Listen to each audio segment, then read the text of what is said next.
এই খারাপ কই যাস? এই এরিয়াতে ঢুকতে হলে দিতে হইব চান্দা, আর চান্দা না হয় আমার আসল ধান্দা।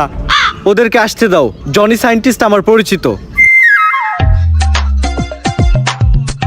এজেন্ট পরিচিত হও, ফেসবুক কন্টেন্ট ক্রিয়েটর। কিছুদিন আগে আমি ওদের কয়েকজনকে জম্বির হাত থেকে বাঁচাইছি। ফেসবুকে কন্টেন্ট বানাইতেন আপনি?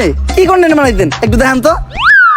অনুপ্রেরণার আরেক নাম শর্টস অফ লেউটার ভাই। ভাইয়ের লেউটা চাটা ছাড়া আমার আর কোনো যোগ্যতা নাই। ছোট লেউটা বড় লেউটা তাতে কোনো সমস্যা নাই। যদি ভাইয়ের লেউটা চাইটা মাসে লাখ টাকা কামানো যায়, যদিও কন্টেন্টের নামে ভাই আমার লের বানায়, কিন্তু কি আর করার, বাংলাদেশের মানুষ তো এগুলাই খায়। কেমন ছিল কন্টেন্টটা? কন্টেন্ট? এই থেকে কন্টেন্ট কই? তাইলে আমি এতক্ষণ কি বললাম?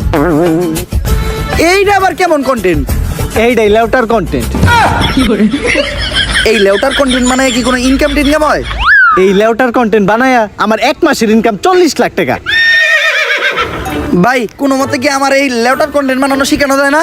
শোনো, তুমি যদি আমার কাছ থেকে এই লেউটার কন্টেন্ট বানানো শিখতে চাও, তাহলে প্রতিদিন তোমার আমাকে 10,000 টাকা করে পেমেন্ট করতে হবে। কারণ আমি তোমার কাছে আমার টাইম বিক্রি করতেছি। It's call value of time. আসলে আমি একজন এজেন্ট, তো দিনের বেলা ব্যস্ত থাকি। কোনো মতে কি আমার কাছে রাইতের সময়টা বিক্রি করা যায় না? হ্যাঁ অবশ্যই, কিন্তু রাত্রের চার্জটা একটু বেশি, 30,000 টাকা। দিনের চার্জ এত কম, রাইতের চার্জ এত বেশি কে? It's call value of back side. আচ্ছা আমি যদি কখনো নেই তাহলে রাইতের টাইম। আমাদের ভিডিও ভালো লাগলে আমাদের পাশে থাকবেন। নেক্সটে আরো ভালো ভালো ভিডিও আসবে। ধন্যবাদ সবাই।